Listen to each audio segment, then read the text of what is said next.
What up, everybody? This is Mike with the Controller Throwers Podcast. Welcome to Switching on a Budget.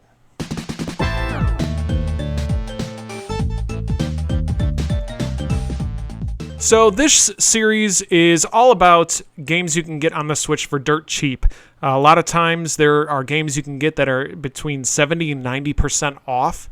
And what I'll do is I'll download these really cheap games, give them a run through, see how good they are, and let you guys know if it's worth that purchase. This time we're going to talk about Letter Quest Remastered, which is currently on the Switch. Now, it normally retails for $14.99, but you can regularly get this game on sale anywhere from $3 to $5.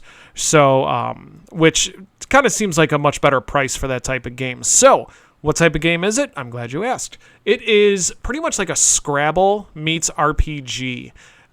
You play as the role of what looks like a Grim Reaper, like a young Grim Reaper. And it's in the story you need to go get some pizza or something, and you need to make your way across the evil monster-infested terrain. And each level that you have, what you need to do is in order to defeat the enemies, it's a turn-based game. And instead of choosing an attack, you have a Scrabble board at the bottom of your screen with random letters. And what you need to do is spell words to initiate your attacks. So the longer the word, the more damage it causes to your enemy.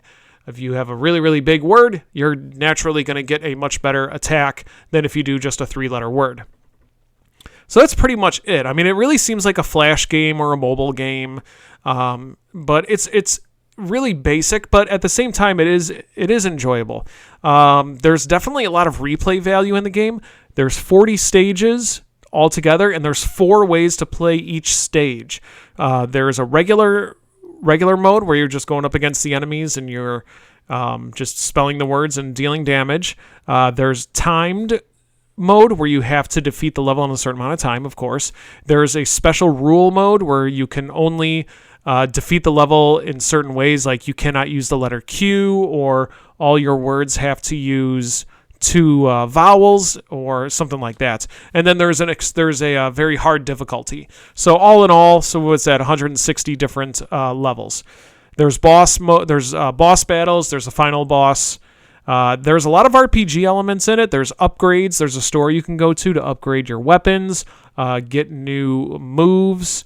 So it's very light RPG elements, but it's a perfect entry-level RPG, and it's also a really good game to just chill and do nothing with. So like if you're getting ready for bed or something and you're like, I want to play a game, but I don't want to get into something deep with a major story, this is a great game to play just for about 15-20 minutes at a time. Another good thing I'll say about this game is that it's great in Switch's handheld mode because it utilizes the touch screen. In fact, I preferred playing it in the handheld mode over the screen mode, or in docked mode.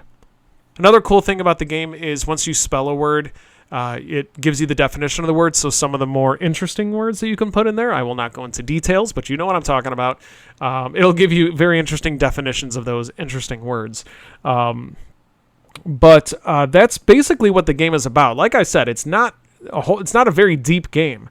There's a lot to do in it. There's an endless mode. There's achievements, and it's just a fun game to play. So for the price, $3 to $5, definitely worth it. Don't get this game for the full $15. Wait for it to go on sale. That's why we're switching on a budget, people. All right, thank you very much for watching. Be sure to leave any comments. I love to hear your feedback. And of course, please check out the Controller Throwers podcast on iTunes and Google Play and at thecontrollerthrowers.podomatic.com. Thank you very much. We'll see you next time. Good night.